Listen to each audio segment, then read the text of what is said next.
na kailangan niyang bilisan to dahil sa kabila ng part nitong way, merong makunat na part dito kaya kailangan niyang kumuha ng pwersa muna dito. 44, 43. Ramdam dito ni Sir Alex na mabigat talaga pero tinitiis niya yung kanyang speed dito.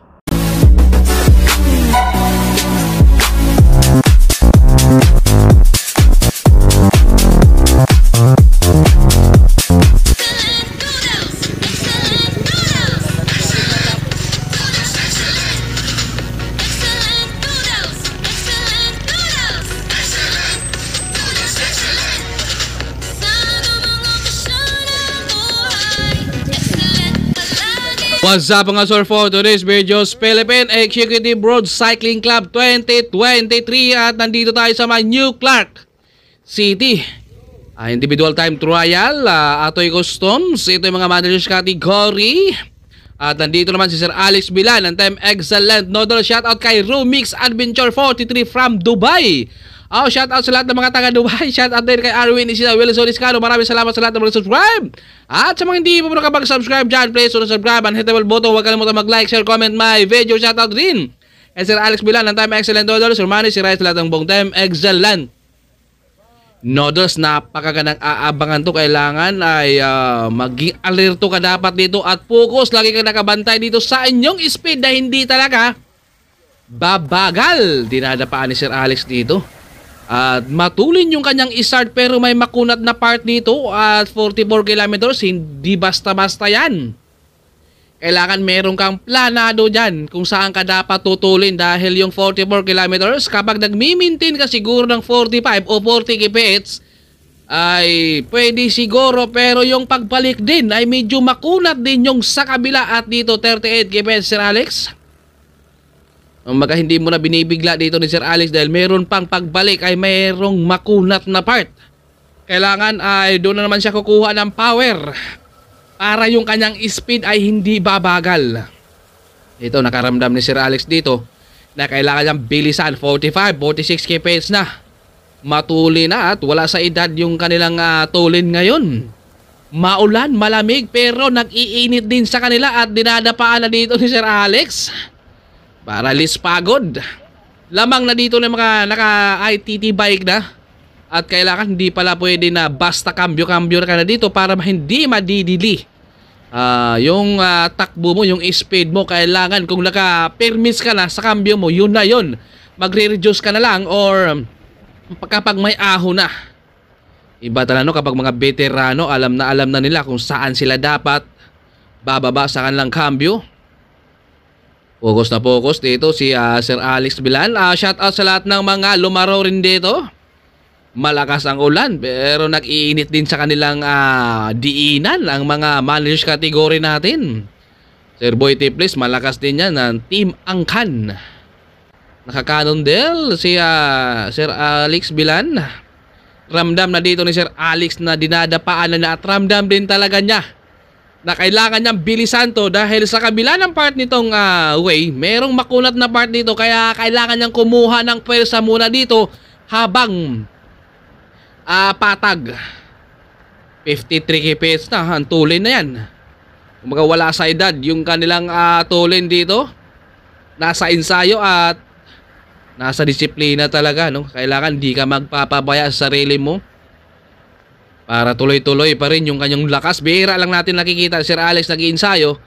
Pero kapag nag-iinsayo naman, ay seryosong-seryoso si Sir Alex. 46 kph. Kung kanina, umaabot siya ng 50. Wala sa edad talaga. Mga nasa pag-iinsayo rin talaga. Ang lakas ng ating ulan pero tuloy pa rin. Rain or shine ang ating laban. Shout out rin kay Coach Punga. Ayan yung ating ulan, bumagsak. Malakas ang ulan pero hindi na iniinda nito ni Sir Alex yung ulan. Talagang kailangan niyang dumiskarte dito mamaya sa pagbalik dahil may makunat na part. Ayan sa kabila niyan, makunat yung part na yan at dito ay tinutulo na muna ni Sir Alex. At bago tayo pumasok dyan sa may toll gate, ay syempre mag-u-turn muna tayo dito. At dito kailangan mo nang mag-reduce muna ni Sir Alex dito ng kanyang speed dahil ahon Kailangan mo rin kumuha ng puwersa din. Grabe, ang lakas ng ating ulan. 38 kps ang maintain ni Sir Alex. Walang pagbabago. Kanina umabot siya ng 50 at 45 to 46 kps. At dito ay 38 kps naman ang maintain niya. Matulin pa rin yan para sa mga managers category. Kahit ako nyan, dahil hindi tayo sanay, ay hindi kaya natin i-maintain yan. Yung 38 kps. Lalo na kung banayad yung ahon na. Siguro kung losong pwede yon. Pero kapag banayad na ahon, kapag hindi tayo sanay, ay mahirap talagang i-maintain yan. Yung mga professional o tanging mga nag-i-ensayo lang talagang kayang gumagawa niyan. At biglang na flatan dito si Sir Alex. Medyo na-consume niyan yung oras niya dito sa halip na medyo mabilis at matulin si Sir Alex, pero inabot siya ng flat. Ganun talaga, kasama talaga yan sa laro. Baga nataon pa talaga sa kanila ang flat. Marami din sila ditong na-flatan at hindi lang dito si Sir Alex. Pero nataon siya dito. Bilangan muna natin. Sige. Ayan, at medyo kapag hindi ka familiarize dyan magkabit, medyo matatagalan ka talaga. Dahil medyo sanay tayo doon sa quick release, or ito naka true axle yung wheel set ni Sir Alex dito nagamit, at saka naka disc brake. Kaya medyo kapag hindi tayo familiarize talaga yan. At ito, binahar nga yan, oh. Andyan si Sir Angelo, nagbibideo dyan. Ang lakas ng ulan at binaha pa tayo dito. At ito, medyo napaisip dito ni Sir Alex na kailangan niyang kumakarga pa dito. Dahil mga tusikan siguro, kailangan niyang kakargahan na naman to. Ayan yung ating finish line sa dulo niyan. Kaya dinadapaan na dito ni Sir Alex para lalo pa siyang, para makakasagad pa siya sa kanyang padjak.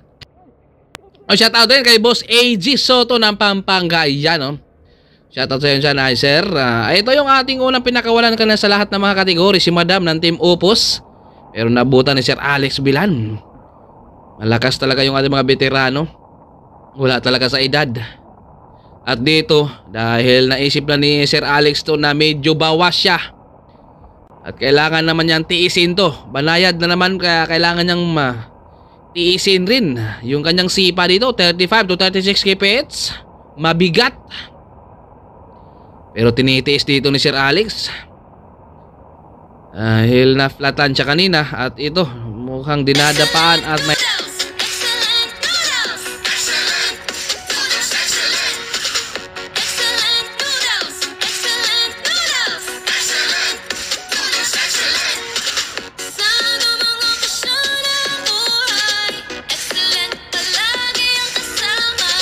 Cambio dito ni Sir Alex at tinitiis niya dito na kailangan sana kanina ay hindi siya naplatan. Matulin si Sir Alex kanina. Yun nga lang, na-flatan siya kanina. Pero hindi nagpanik si Sir Alex dito. Mag-focus lang siya. 44, 43. Ramdam dito ni Sir Alex na mabigat talaga, pero tinitiis niya yung kanyang speed dito. Dahil nakakonsume na siya ng mahigit ng mga tusikan siguro doon sa flat niya kanina. Pero kalmado lang. Hindi siya, kumbaga, nararatol. Ayan, oh. Yung sa dulo niya, yung kanilang finish line. At dito nakakuha ng pwersa. Matuli na dito si Sir Alex, 50. 51 kph na to. Sinasagad na dito ni Sir Alex. Malapit na yung kanilang finish line. At dito kailangan ng tiisin. Nagmimintinan na siyang 50. Matulin. 50 kph, 49, 48 kph. Kanina umabot siya ng 51. 48. Ang bigat ng sipa dito. Napakalakas talaga. Mga tanging mga professional. At kita, smiling face na pa dito si Sir Alex, ha. At ayan yung kanilang individual time trial dito sa may New Clark City.